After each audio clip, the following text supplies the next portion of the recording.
Bismillahirrahmanirrahim ya. Assalamualaikum warahmatullahi wabarakatuh. Perkenalkan, nama saya Muhammad Nur Hasan dari Prodi Pendidikan IPA STKIP Sinar Cendekia Tangerang Selatan ya. Baiklah, di sini saya akan membahas suatu materi ya, yang berhubungan dengan IPA tentunya, yaitu tentang dinamika partikel. Masya Allah. Pada penasaran kan ya? Yuk kita bahas satu persatu. Yang pertama yang akan kita bahas yaitu tentang pengertian dinamika ya. Apa sih itu dinamika?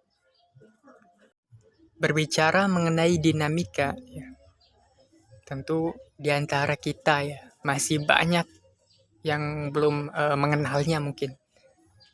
Nah, tapi kalau berbicara tentang gaya, tentunya sudah pada tahu bukan ya? Apa sih itu gaya? Gaya yang bagaimana ya? Jadi begini teman-teman ya. Ketika kita mendorong suatu benda dan benda tersebut bergerak. Nah, dan kalau kita berhenti mendorongnya, benda tersebut akan berhenti bergerak. Nah, artinya kita sudah memberikan gaya terhadap benda tersebut.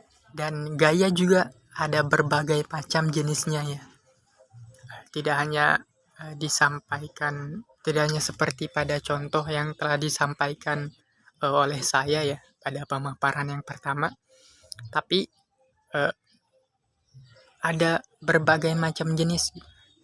Dan di sini kita akan belajar tentang jenis-jenis gaya dan penyebabnya juga. Masya Allah. Penasaran kan ya? Yuk kita bahas satu persatu. Dari contoh mendorong benda ya, kita sudah tahu ya bahwa gaya bisa menyebabkan benda bergerak, ataupun sebaliknya bisa menyebabkan benda tetap diam. Tentu ada berbagai macam jenis gaya yang dikelompokkan berdasarkan penyebab terjadinya. Cabang ilmu yang mempelajari penyebab terjadinya gerak akibat suatu gaya dinamakan dinamika partikel. Untuk menganalisis penyebab terjadinya gerak, tentu kita harus mempunyai parameter-parameter dari gerak tersebut, seperti posisi yang dilambangkan dengan huruf S kecil ya, kecepatan yang dilambangkan dengan huruf V, dan percepatan yang dilambangkan dengan huruf A kecil ya, dan juga waktu yang dilambangkan dengan huruf T kecil.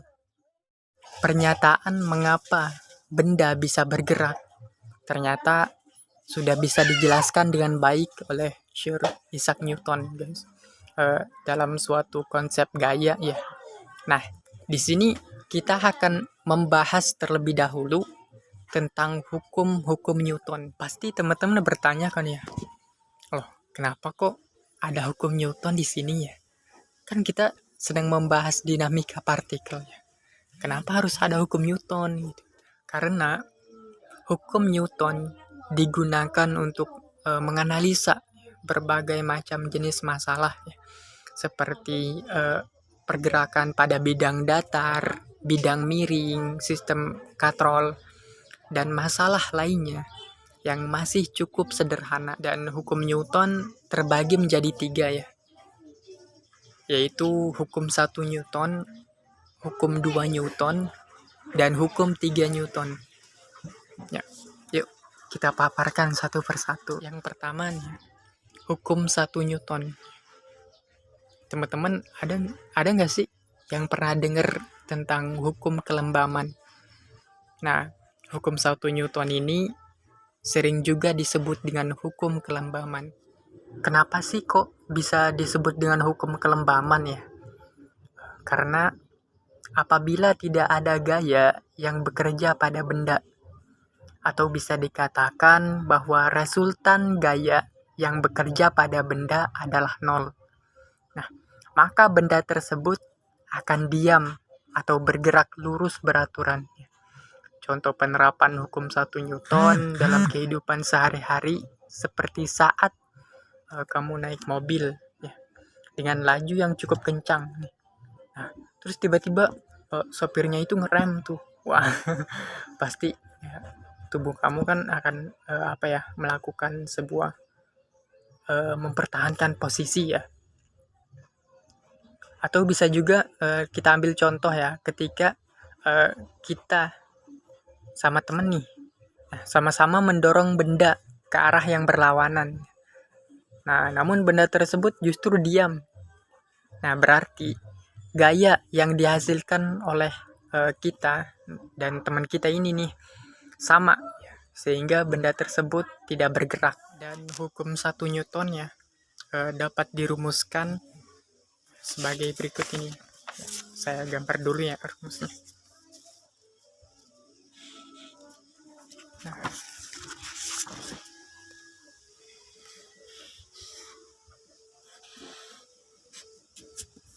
dapat dirumuskan seperti ini nih resultan. Jadi ini dinamakan resultan ya.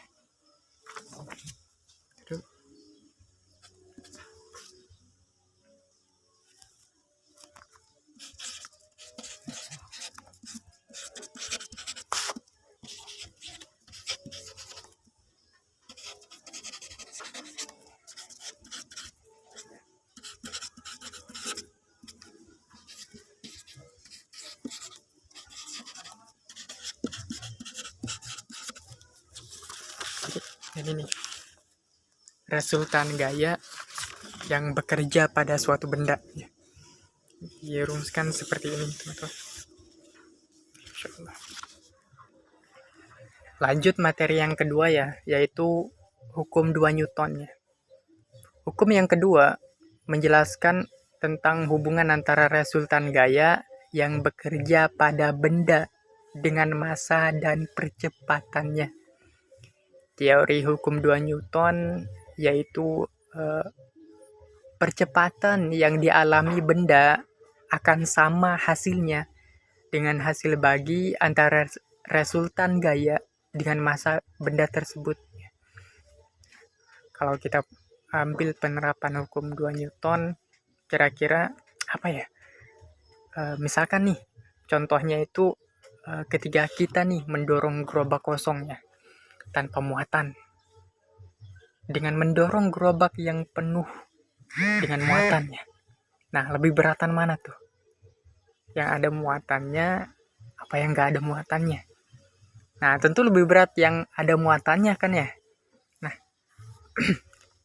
hal ini karena semakin besar beban yang ditambahkan, maka akan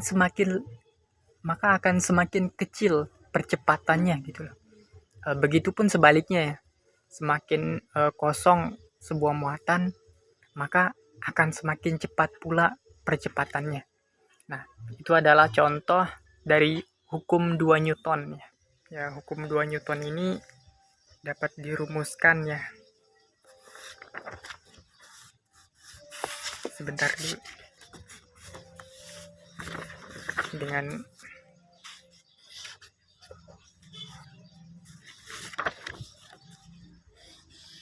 dan hukum 2 Newton ini ya dapat dirumuskan ya dengan rumus sebagai kayak gini nih teman-teman nih. Ini resultan ya. Resultan sama dengan MA. Nah, M itu massa benda dan A itu adalah percepatan yang dialami benda. M kan massa benda nih. Jadi rumus satuannya ditulis dengan rumus satuan kilogram ya. Dan percepatan itu rumus satuannya meter per sekon. Nah, ya, lanjut saja ya ke selanjutnya, materi selanjutnya ya, yaitu tentang hukum 3 Newton. Kalau yang terakhir ini bisa juga disebut dengan hukum reaksi atau aksi ya. Nah, hukum ini ya sangat erat kaitannya dengan kehidupan kita sehari-hari gitu. Misalnya nih ya, ketika kita memberikan aksi terhadap suatu partikel atau benda ya, maka benda tersebut juga akan memberikan reaksi yang besarannya sama gitu loh. Namun arahnya berlawanan. Contoh penerapan hukum 3 Newton ini adalah ketika nih misalkan kita sedang jalan nih di lantai. Nah, kaki kita itu memberikan gaya aksi ini, gaya aksi ke lantai dengan arah ke belakang gitu loh.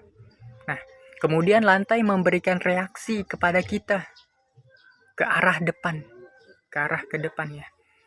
Sehingga membuatmu bisa bergerak, membuat kita nih ya bisa bergerak atau melangkah ya. Nah, agar masih bingung kan ya dengan contoh hukum 3 Newton ini ya. Ya udah nih. Nah, agar kita bisa kebayang lagi nih ya. Saya kasih contoh nih, contoh lainnya ya. Misalkan ya, ketika kita naik tangga gitu, otomatis kan kita memberikan gaya ke arah bawah ya. Kita naik tangga tuh melangkah. Nah, kita tuh memberikan gaya ya ke bawah kan ya. Kaki kita memberikan gaya ke bawah. Nah,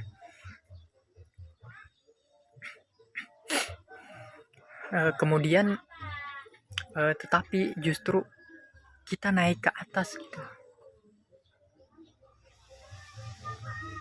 Masih bingung kan ya?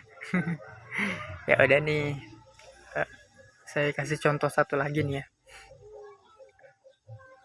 Contoh yang terakhir ini ya, misalkan ya, kita itu sedang naik skateboard gitu, sambil narik tali nih. Kita main skateboard sambil narik tali. Nah, ternyata kita justru berjalan ke arah depan. Nah, itu merupakan contoh gerakan aksi reaksi pada hukum 3 Newton. Mungkin contohnya digambarkan kali ya agar bisa jelas ya.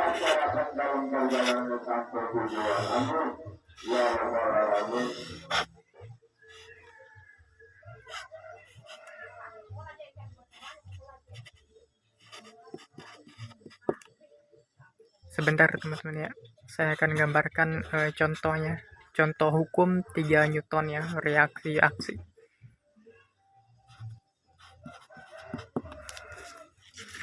Mungkin contohnya seperti ini nih teman-teman. Nah, kita bermain ya, menggunakan skateboard nih. Nah, sambil narik tali, otomatis kan kita memberikan aksi. Kita narik tali itu ke arah kiri misalkan. Nah, dia tuh tali ini nih memberikan reaksi terhadap kita, yaitu dengan dorongan, atau sehingga kita berpindah tempat ya dari kiri ke kanan gitu ya. Contohnya seperti ini nih teman-teman, seperti pada gambar. Anggap saja gambar ini bagus ya, anggap saja bagus. Nah, intinya hukum 3 Newton ini bekerja pada dua benda yang berbeda dengan besaran yang sama ya, namun arahnya berlawanan. Dan rumus hukum 3 Newton ini yaitu F aksi sama dengan F reaksi. Lanjut aja ya. Jenis-jenis dinamika partikel ya. Berarti dinamika partikel itu beraneka macam ya. Iya betul, memang beraneka macam ya. Berikut ini jenis-jenis dari dinamika partikel yang perlu kita ketahui. Yang pertama, gaya berat atau gravitasi. Nah, ketika berbicara berat dalam fisika itu berbeda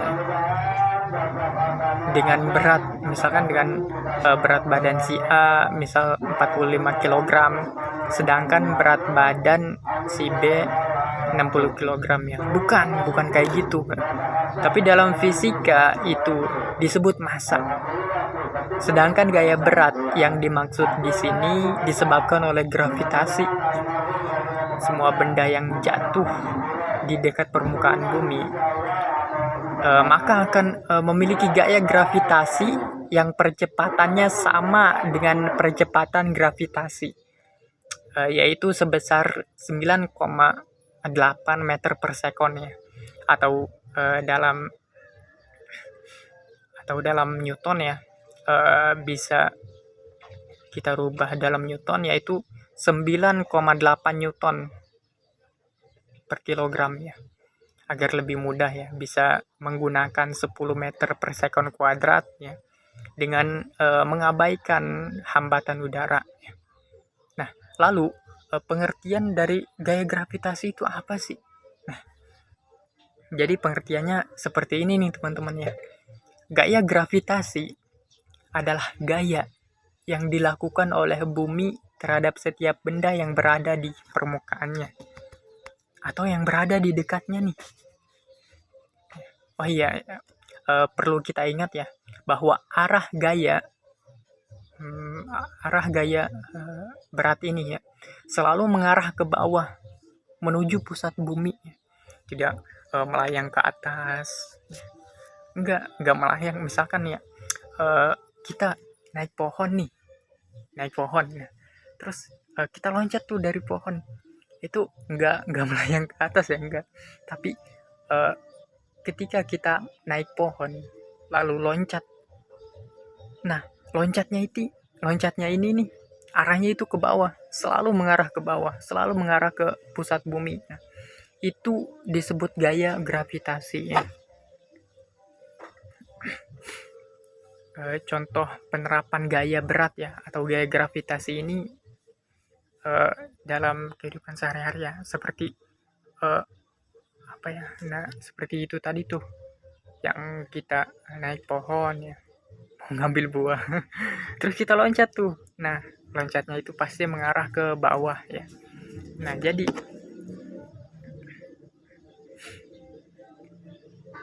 dan rumus gaya gravitasi ini adalah W sama dengan mg. W sama dengan mg ya. Jadi W ini adalah gaya berat suatu benda dan m ini adalah massa benda dan g adalah percepatan gravitasi. Jadi gaya berat suatu benda sama dengan massa benda dan dikali percepatan gravitasi. Nah, itu adalah rumus gaya gravitasi ya. Lanjut, yang selanjutnya adalah gaya normal ya. Gaya normal. Loh, ini gak salah namanya ada gaya normal? Enggak lah. Nah, jadi ya kita gak salah memaparkan kok. Jadi gaya normal ini memang ada. Dan gaya normal ya, pengertiannya itu gaya normal adalah gaya yang bekerja pada bidang dan arahnya tegak lurus dari bidang tersebut. Kalau misalkan ada suatu benda ya yang diletakkan di atas suatu bidang tanpa ada gaya apapun dari luar, dengan kata lain benda tersebut diam ya. Nah, maka besar gaya normal sama dengan gaya berat bendanya. Dan gaya normal itu bisa dirumuskan dengan N ya sama dengan W sama dengan M kali G N. Ya, seperti ini nih teman-teman yang di bawah ini. Jadi rumus gaya normal itu N besar ya sama dengan W sama dengan M dikali G. Jadi N itu gaya normal ya, dan W itu adalah gaya berat benda, sedangkan M itu adalah massa benda, dan G adalah percepatan gravitasi. Selanjutnya ada gaya gesek ya. Tentu udah pada tahu kan ya gaya gesek itu gaya apa ya. Nah, gaya gesek berarti gaya yang bekerja akibat adanya sentuhan antara kedua permukaan benda. Dengan adanya gaya gesek ya, maka benda yang bergerak akan memiliki hambatan ya. Coba misalkan kita bandingkan ya antara bola yang menggelinding ya di atas lantai dengan bola yang diluncurkan di atas tanah berbatu. Mana yang lebih lancar dan jauh gitu.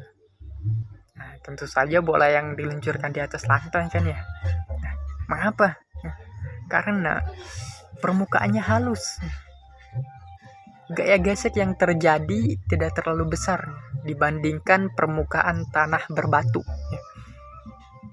Dan di sini ya ada dua jenis gaya gesek, yaitu gaya gesek statis dan gaya gesek kinetis. Nah, gaya gesek statis itu berarti diam kan ya. Nah, jadi dapat diambil kesimpulan ya bahwa gaya gesek statis ini merupakan gaya yang bekerja pada benda diam. Besarnya gaya gesek statis merupakan hasil kali koefiensi atau gesek statis dengan cara normal. Nah, rumusnya lumayan ribet juga ya, yaitu Fs ya, koefisien N. Jadi seperti ini nih rumusnya teman-teman ya. Fs koefisien S dikali N. Nah, lambang ini tuh ya, pengertiannya adalah koefisien ya. Koefisien gerak statis. Jadi Fs ini adalah besar gaya gesek statis yang seperti ini nih, seperti huruf ya terbalik gitu. U tapi ada ininya. Nah, itu disebut koefisien gesek statis pengertiannya ya. Nah, dan ini adalah N adalah gaya normal. Nah, lanjut yang kedua nih, gaya gesek kinetis ya. Sekarang adalah gaya gesek kinetis ya. Gaya ini bekerja pada saat benda sedang bergerak. Besar gaya gesek kinetis merupakan hasil kali koefisien gaya gesek kinetis dengan gaya normal. Nah, rumusnya itu Fk sama dengan dikali N. Ini nih rumusnya teman-teman. Fk sama dengan kinetis kan dikali N. Jadi Fk ini besar gaya gesek kinetis, besaran gaya gesek kinetis ya. Dan ini adalah koefisien gesek kinetis, dan ini adalah gaya normal ya. Lanjut yang selanjutnya ya, gaya tegangan tali atau katron. Nah, tentu kita sudah melihat ya katrol itu, melihat dan membayangkan katrol itu seperti apa ya. Dan katrol itu merupakan aplikasi dari gaya tegangan tali ya, di mana terdapat dua benda yang saling dihubungkan dengan tali. Gaya tegangan tali adalah gaya yang bekerja pada tali ketika tali tersebut tegang. Arah gaya ini tergantung pada titik di mana kamu melihat atau meninjaunya ya. Rumus gaya tegangan tali itu